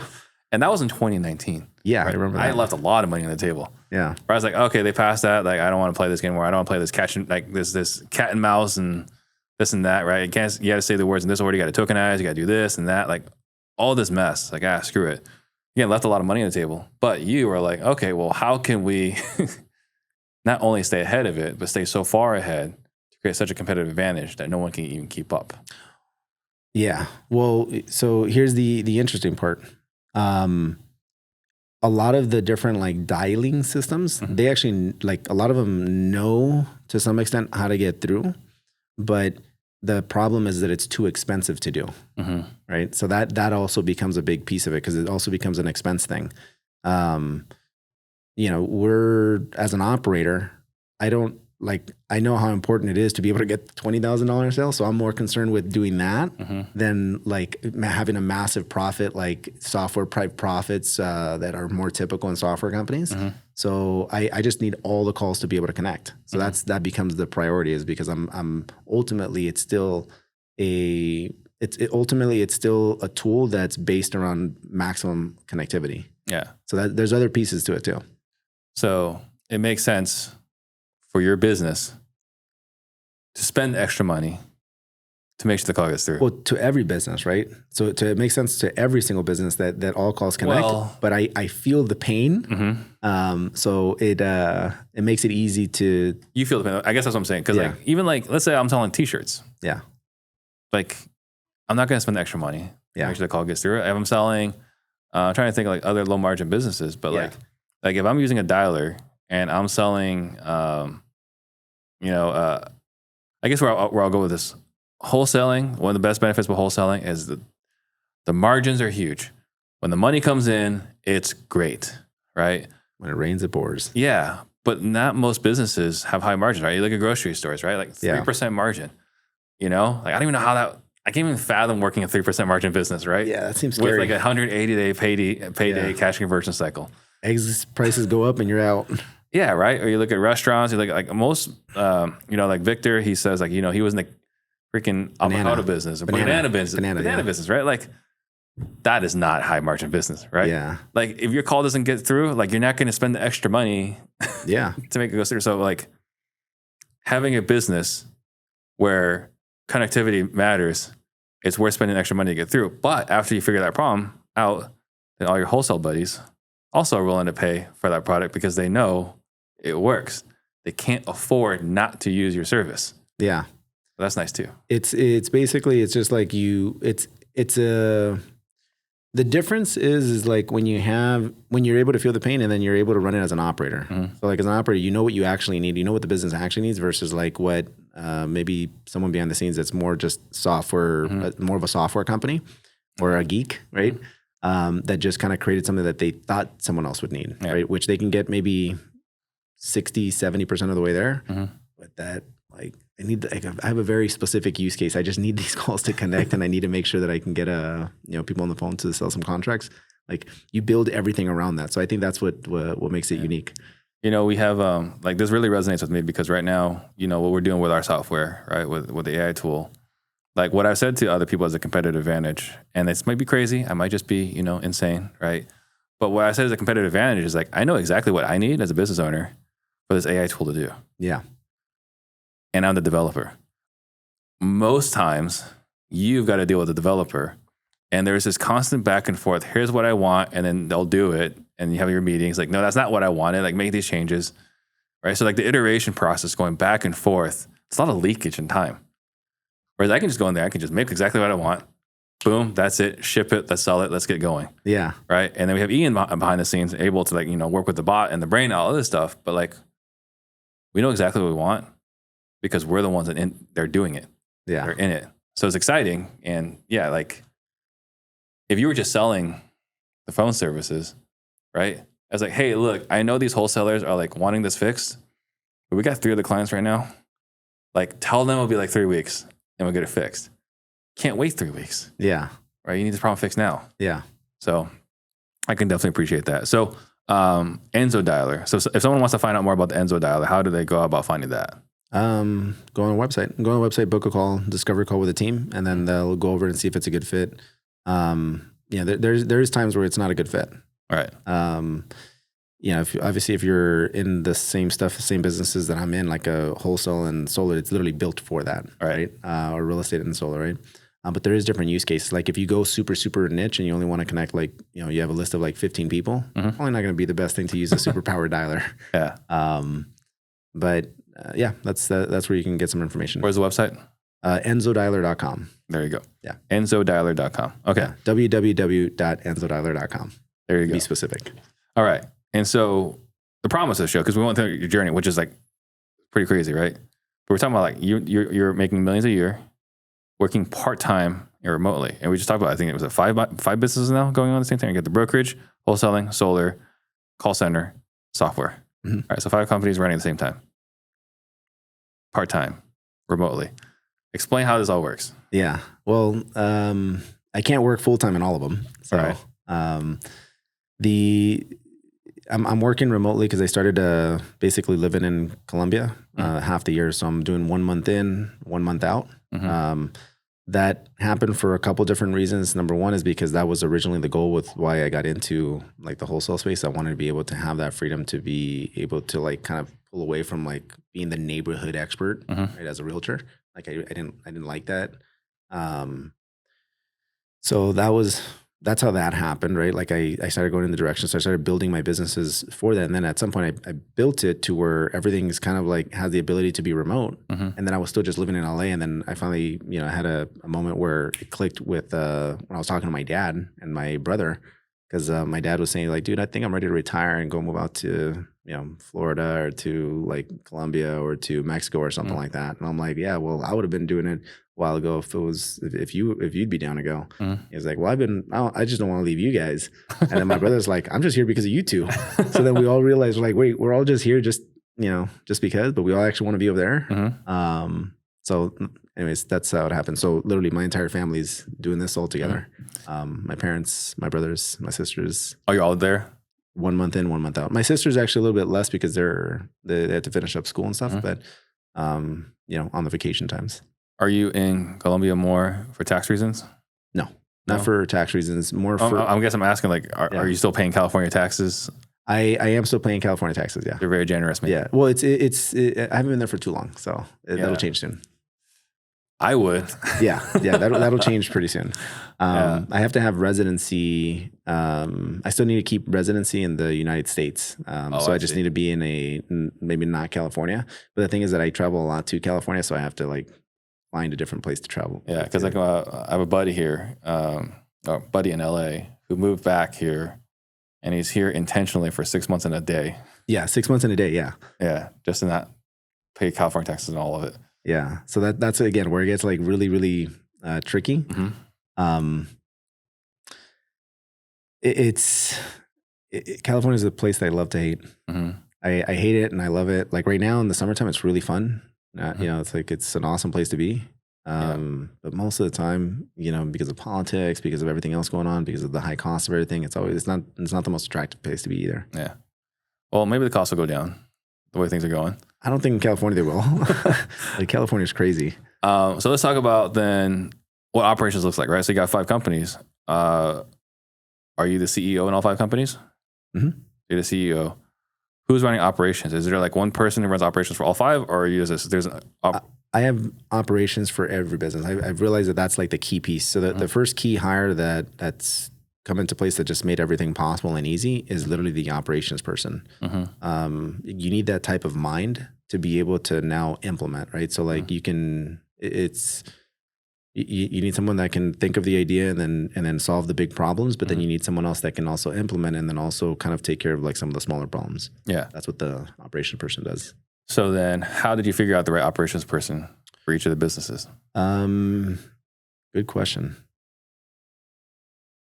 They kind of all fell into place. The key thing is that most of these decisions, like to start these different things, none of them were forced. Mm-hmm. Every single one of them just kind of like fell into place because I'll think of it ahead of time, but it's not like I'm like, oh, I'm gonna go over and build this company. I'm usually just trying to solve a problem, or I had my eyes out on like, hey, like right now, like I'm looking at hard money lending, right? Like hard money lending is another really good business to now get into because with cash you need to like I don't like managing rental properties, but I still want the high return that comes from it. So like I know that that's something on my mind, and it's like, you know, every time I hear anything hard money related, I'm putting down all my notes. So now I'm looking for the right person to help me implement that. Right. And it'll happen at some point. Same with the other ones. Like it just kind of falls into place at some point when you have your eyes open for it. Yeah. How did you know you had the right operations person for the software company? So I got him from my other business, from the VA company. So he's incredible. Like he just came in and then murdered it. So he came in by referral. He was running a 2,000 person company. And he was working on a small position in my VA company, not a small, but he was kind of like part-time, like almost like a independent contractor, like solving different little problems. And he was really, really good. Yeah. So when I started the dialer, that one I didn't start with an operations manager beforehand. That one I got more hands-on to get started because it literally was a source of a lot of business that I was doing. So it was important enough. But when I knew it's like, all right, it's time for me to get this person in place, I knew that he was going to have a big place somewhere else and something else that I'm doing. I interviewed a bunch of different people, put a bunch of ads out, and then I interviewed him. And then literally when I looked at like, all right, when I check off all the boxes, he was still the best fit and he was trusted because he'd already proven his worth. Right. What boxes was he checking? Like what, do you have a checklist in place for hiring? So a lot of it, like I'll use like predictive index to help me out. I use DISC assessments as well. What I look for typically, like when someone with operations, is I do like attention to detail. So it's kind of like a little bit unique. I like attention to detail, but I also like that they are able to implement. So there has to be a good amount of D in there. Yeah. So those are 2 big things I look for. I also will usually create like like problem solving things. So let's say, for example, if I know that there's a certain task that's going to be needed, like with Excel sheets and so on, I'll have them do it, but I have to watch them do it. I have to see how they think and how they solve that problem, because if not, then they'll go to ChatGPT and then just kind of paste it in, but they don't know how to like think for themselves. So I like to see how they think and how they handle certain problems to see if they're going to be able to problem solve without me involved. Interesting. Yeah. Haven't heard that one before.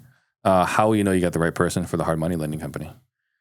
Experience with lending is what I like, one of the biggest ones. And then like attention to detail, because they're dealing with money. Yeah. So those are going to be the two biggest factors right off the bat. I don't know enough details because I'm not ready to open that one up, but I know that those are the two big ones. Yeah. What are the meeting cadences you have right now with each of the 5 operations managers? So we do a joint meeting with all of my operations managers, because what I found is that everybody was building the same system but slightly different in different sections. So I'll pull everybody together and then we group and then have like a mastermind internally with different topics and like what's going good and what's not going good. And then they all support each other. They're like, oh, so you can actually do this. We've already got this built out on this side. We've already got this built out on this side, because these guys will start building out their own systems and tools within the business that are that I don't have to be attached to. But the thing is that they've already built something that this side desperately needs. Yeah. So that really goes really well. So that's the biggest meeting. The rest of the meetings is like we'll do L10 meetings as well. Not with all of them, but with a couple of businesses. Like the call center, super required because there's always moving parts that are going on with that. Yeah. With the dialer, that one I'm still a little bit more hands-on with because it's still a newer business. And then there's also like it's growing fast. So we have when you're growing fast or there's a lot of movement, it requires a little bit more meetings. Yeah. When it's a little bit more stable, it's a lot less. Now it's just creative, like a little bit more creative to grow. Yeah, got it. Not a big fan of fast growth, by the way. So I had done this, did not end well. Didn't say end poorly, but did not end well, right? So like I had, like the brokerage, wholesale company, title company, joint venture in mortgages, podcasting, and then education business. I had all those things going on at the same time. And independently, they all did well. Very rarely were all of them doing well at the same time. Yeah. Yeah. Is it a unicorn month when it does though? Oh man. Like those few months where all the companies are doing well, I was like, wow. Insane. Right. Yeah. It's amazing. But there was always drama and issues with each one of them, right? Like the mortgages, I mean, that one just took a big L once interest rates jumped. I was like, okay, maybe we don't need to spend that much time on it. Yeah. The title insurance company, there are a lot of egos to keep happy because your clients are realtors, right? And so like this person isn't happy about this person isn't happy about that, right? So it became kind of like, well, like the drama, the dollars per drama was no longer like working out. And then the real estate commissioner comes in and she's like, hey, like, like we don't think realtors should have title companies. Right? I was like, okay, like I want nothing to do with the real estate commissioner. Let's just shut that thing down. Dramatic in every angle. I'm saying there's so many problems that come from that business. So one of the things that one of my mentors taught me, he's actually here in Arizona. Yeah. He was super impactful in the most recent years. Brett Tanner. Yeah. So Brett, he told me, he's like, one of the things that you have to look out for, one of the biggest things that you got to look out for is noise. So what is the noisiest business, right? Like you can make a lot of money from it, but if it's a noisy business, right, it's, it may not be worth it. And then the retail side to me is very, very noisy. So that's why I was very okay with like shutting down my team as well. Because number one, I had that as well at one point. Yeah. Well, I had that, but it got cannibalized, right? Yeah. And then, but the brokerage side, that one's very, very noisy. I would never recommend anybody like to start a brokerage. Same. It's kind of like, it was already there. So it's kind of like, well, you don't want to let it go waste either. And then the nice thing is that there's other people involved in that ownership as well. So I kind of, it's almost more of like, I got brought into that. So I would never start it from the very beginning. No. Ever. No. Ever. The noise to money ratio is way off. Yeah. And that's what I was saying. Like, like the dollars for drama, like it's yeah, it's not working. Noisy. Yeah. So, constantly screaming from all ends. Yeah. So then, all right. So I was going to ask you, how do you deal with it? So you focus on noise. Yeah. If it's noisy, then you're like, okay, like, should we continue doing it? Is that the filter? Yeah. So noisy is not something that I enjoy. And then I kind of like, you know, when you look at it like a VA company, like that one still seems to be a little bit noisy. But again, I have a really, really good operator there. She's likely going to be CEO real soon. Because she already handles a lot of that noise regardless. But noise is definitely at the top of the list of what I'm looking at across the board, because it can get really messy. Yeah, and I don't mind the ego and the drama. I really didn't until Steve has to fix it. Yeah. And when I have to fix it, then it's like, I don't know if this is worth my time. Well, yes. So that's a big problem with it. For me, it's more of like the ratio to dollars, like you're saying, right? Like, I don't mind fixing problems if I'm getting paid well for it, right? Like, there's big problems that you can solve where there's a lot of money in there. I'm making $1 million. Okay, I'll deal with it. Yeah. But that doesn't seem to be the case with the brokerage and realtor world. No, that was definitely not the case. So, and then obviously all on the way, you had to study sales, right? Probably, it started with actually LA Fitness or Bally's. We started at Bally's, yeah. Right, and LA Fitness and Mike Ferry, but like there's a lot of sales on the way. Like, you studied a lot. Like, what are all the things you study in sales? As in what sense? Like the people that I learned from, or like the processes, courses, techniques? Books, like, what are the things that you've loved most about, like, or where has your passion shown up in the development? For me, what I love is that selling doesn't have to sound like selling. You can, like, one of the big things that I realized, because there's different styles that you see when people are selling, right? So I'm extremely aggressive, but I don't sound aggressive. Yeah. Right. Like, and I like that, right? That was something I learned, because when I first jumped into it, I was like, no, I'm going to be aggressive. And then, you know, like Mike Ferry says, call your mom and, you know, say this is a business call. Like that's a really aggressive, right? Yes. And it also sounds aggressive. So the first thing for me was like, okay, well, how can my activities and my input can be very aggressive, but that doesn't mean that my tone needs to be aggressive. Right. So how do I maintain that? So that was one of the first skills that I wanted to like really learn. And that came from, I think, just watching and then recognizing patterns. That one, it didn't come necessarily from a book. That was from pattern recognition. But most of the stuff that I learned was Mike Ferry. Tom Hopkins also had a different style that was a little bit different. He kind of takes like a longer course to get to the sale. And then you know, later on I started reading more books.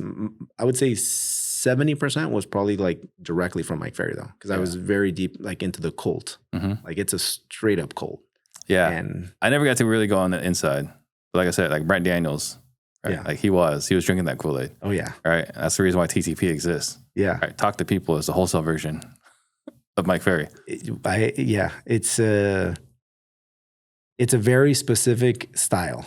I think Brent does it like in a friendlier way, though. Because it's definitely friendly, much friendlier. Yeah. You have to be. I mean, everyone's friendlier. Yeah. Michael spit on the ground like he's aggressive. He'll fight you. Oh yeah, he'll fight. Yeah, and he will say some crazy stuff too.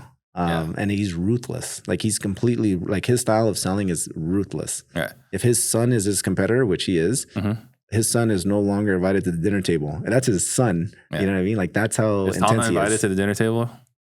He is now. Like, they for a while, I know that there was like a lot of like, you know, issues there. Yeah. And so like I never, like I said, I never dived too deep in the world. I went through that training quite like one bit. And I do remember one time I got feedback because I was showing houses and the guy didn't want to buy it. And I was like, okay, I just gone through this Mike Ferry stuff. Like, let me try some of it. And then I got fired by that client. Right. And it was a referral, from my broker. And so he fired me. And then I was like, well, like, why? Because he wouldn't talk to me. Right. He was ghosting me. It's like, oh, Steve came across as too pushy. And I was like, trying those lines I learned from Ferry. Yeah. So here's something I learned, right? And you know this, right? You're now. Yeah. Then it's not always. So some of it is the words, but a lot of it is also the delivery of the words. Right. So the delivery is 80% of it. And I think. Or 90. So, but imagine you take an engineer. Yeah. Well, you give him Mike Ferry skills. Yeah. Well, so I was saying, like, the stuff that you put in. So, like, if you and Mike Ferry made a baby, it would be crazy. Like that would be a sales ninja. The reason is because Mike has like good scripts, but you don't know why it's in there. You explain really well why this is in there and why you go through each piece of it to create a framework to follow so that it follows the path to a signature. Yeah. He just says, just do this exactly like this and you'll get to a signature. Yeah, and don't deviate. But there's a lot of little nuances and variables in there that he doesn't do a good job of explaining, in my opinion. I think he's great, but I think that's what's missing. So that's what I was saying. Like where you've done really, really well is that I've literally never seen anybody explain the lines and why you use them and why you pause and why like what's going on in the psychological end better than you have. Yeah. Well, I appreciate that. Yeah. And I will say the one thing I do quote Ferry in my training is that a signed agreement is a natural conclusion to a well-run appointment. Like that is the one thing that I'll quote all the time. Like if you're not getting a signed agreement at the end, you messed up somewhere along the way. Yeah. Right. There's something you didn't listen. You didn't hear them. You spoke when you shouldn't have been speaking. Yeah. Something happened because they wanted to work with you. Yeah. Who invites a stranger into their home? Yeah. The way that I've always looked at it, especially with listener relations, is that if you're showing up to the house, at that point they should already be sold with working with you. You're literally already just walking in for a contract because the sale is really made before you actually showed up. Exactly. Yeah. It's expectations. They already agreed. Again, like you don't meet with strangers for no reason. Yeah. Right. It's like they invited you into their home. There's something you did that caused you to walk out without a signed agreement. Yeah. Yeah. So yeah, I mean, it's incredible. You've gone through a lot. You've done a lot. And again, like running multiple companies and like you're young. Like how old are you? 32. 32. Like to do all these things by age of 32 is remarkable. Running 5 companies in parallel. It's pretty crazy. So they're parallel, but also keep in mind, like they're connected, right? Like they all kind of like, I hear you. Yeah. Cause I was doing the same thing, right? Yeah. Like again, like realtor, broker, wholesaler, flipper, title, mortgages, right? And then teaching it, right? Like those are other things, right? Because when I started coaching, I didn't coach sales. I coached wholesaling. Yeah. Eventually became coaching sales. Yeah. Right. So like I did all those things and they're all in the same assembly line. Yeah. But they're different enough. Yeah. For cause problems. So like I guess what I'm saying here is like give yourself more credit because you deserve it, right? Thank you. Yeah. Because like you're running 5 companies. Yeah, you can say like, yeah, they're the same thing. They all serve each other. But it's still like most people can't run one company. Yeah. Right? You're running 5. It's like accept it. Like you're doing something awesome. I appreciate it. I have good like relationships, right? Like the guy that runs my my wholesale business, right? I partnered up with one of my good buddies, Kelly. He is a monster. Like he's great. Like he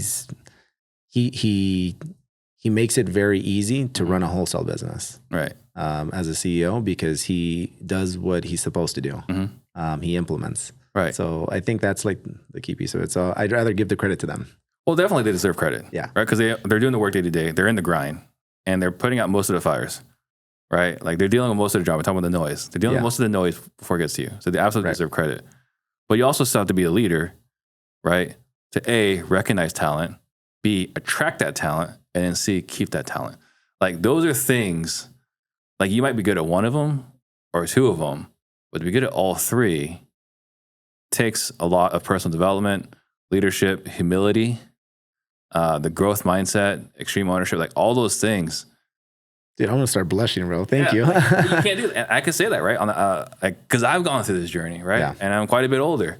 It's that I've made a lot of bad decisions, right? Brought in the wrong people, attracted good people, burned them out because I was not the leader I needed to be, right? So like I recognize like you're doing something awesome. Yeah, I appreciate it. Yeah, I don't know. It just happens a little bit over time, but there's definitely a lot of personal development, like tons of personal development. Yeah. What is so you mentioned you got a mentor here. Like what are some of the biggest things, biggest programs, lessons, mentors, coaches, whatever that have helped you along the way? Well, I can't not give credit to Carlos and Sal too. They were awesome too. Yeah. I went to Rafael Vargas's event. That was the first one that kind of like just opened my eyes into the business. I got a little bit more hands-on with the training on stuff with Carlos and Sal. I got sales training from Mike Ferry. I got mindset training from Tony Robbins. I got more business training from Brett Tanner and wealth coaching. And then there's various other like little coaching programs that happen along the way too, like Sean Terry. Obviously, I've tuned into a lot of your stuff as well. Yeah. Which, by the way, your show is exactly what it's advertised to do, which is to create millionaires and stuff like that, because it's definitely made me a ton of money. Yeah. Just from all the different guests that you've had, because you basically kind of create mentorship within the show. So thank you for that. You're welcome. Yeah. So those are all influences, but your show can't be discredited on like not discredited, but like it's not a small piece of it. It's a pretty substantial piece of like the learning on this. So I'm glad that you do it, because there's so many little nuggets that you grab from all different ends of the business. And then like you can watch a lot of the same episodes, right? Because I've watched a few of the same ones over and over again. Because I know that there's answers in there that you miss because you just weren't dealing with that problem yet. Yeah, don't recognize it yet. Yeah. Yeah. I mean, I appreciate you saying that. I mean, I basically created this show, something that I wish I had. Yeah. Right. When I was younger. Like we had we had audiobooks. Yeah. Actually, we had CDs. How much of your business is now the show? What do you mean? Like because like it's like so you have the other businesses that you have. How does the show play into those? It's a good question, because there have been times I've asked myself, should I keep the show going? Yeah, remember you mentioned that when we talked over the phone. Yeah, right. There's times where I go through that because like it's not a big part of the business, right? So the biggest part of the business right now is attending masterminds. Is really where like the revenue comes from, right? Like going to Collective Genius, going to the boardroom, going to Family Mastermind, because we have happy clients, right? Like you'd be pretty hard pressed to find it like a client's like, man, Steve's overrated.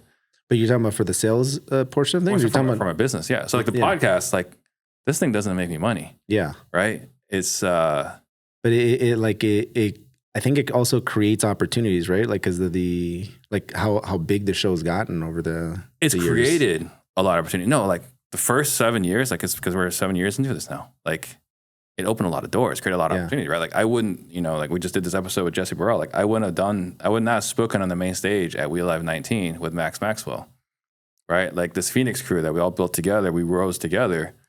We wouldn't, not to take any credit from them, but like we all rose together, right? Like, we were wholesaling together. So like a lot of stuff we've done together.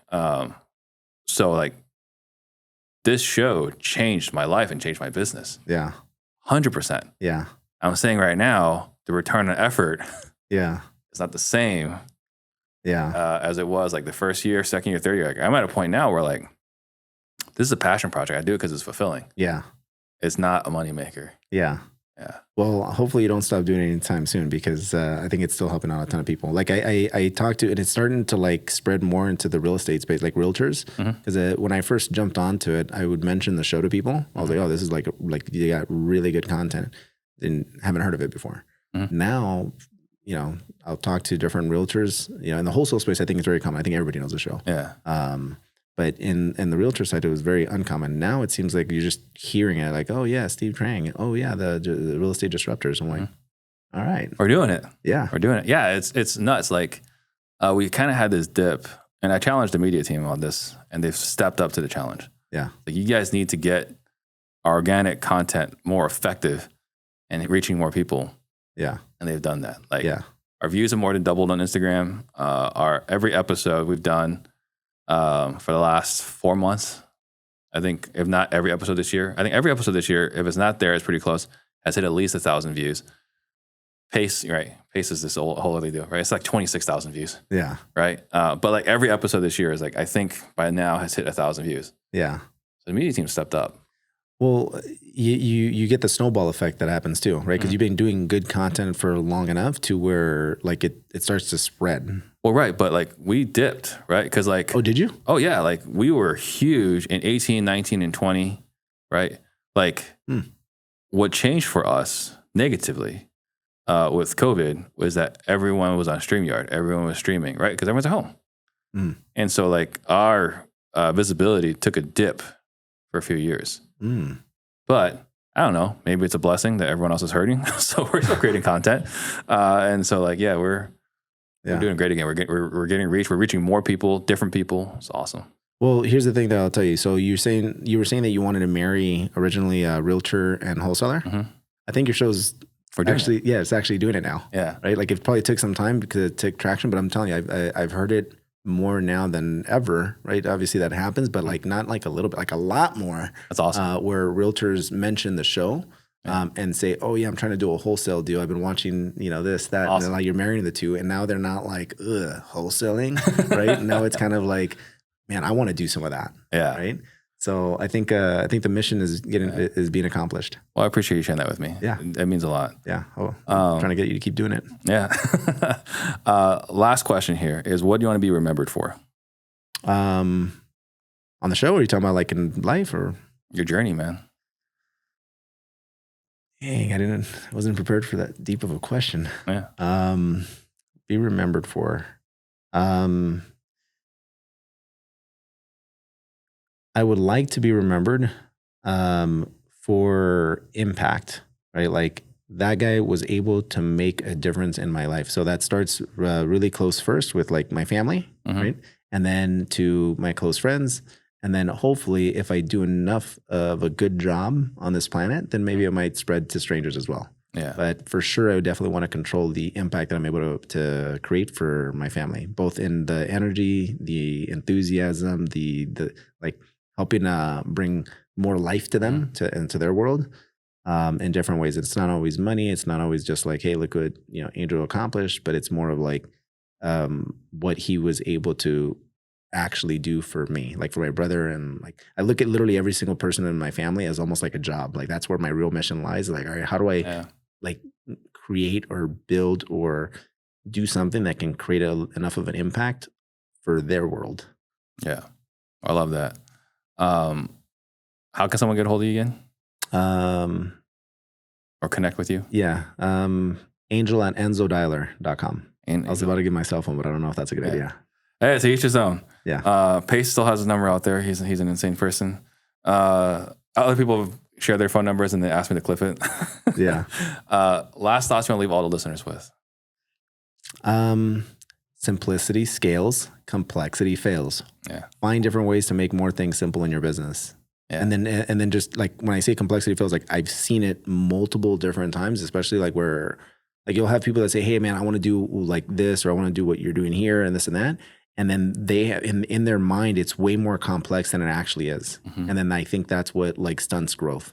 100%. Yeah. And then once you, especially if it starts, like if you get a little bit of traction, you think that it's like you give credit to like the complexity in it. It's probably just because you still made it to the finish line on that complexity. But what happens is when some variable comes in, all of a sudden your entire system falls apart and you're not able to adapt quick enough. So simplicity. Yeah, your business chokes because of complexity. Yeah. Yeah. Awesome. Well, thank you so much. Dude, thank you. Appreciate it.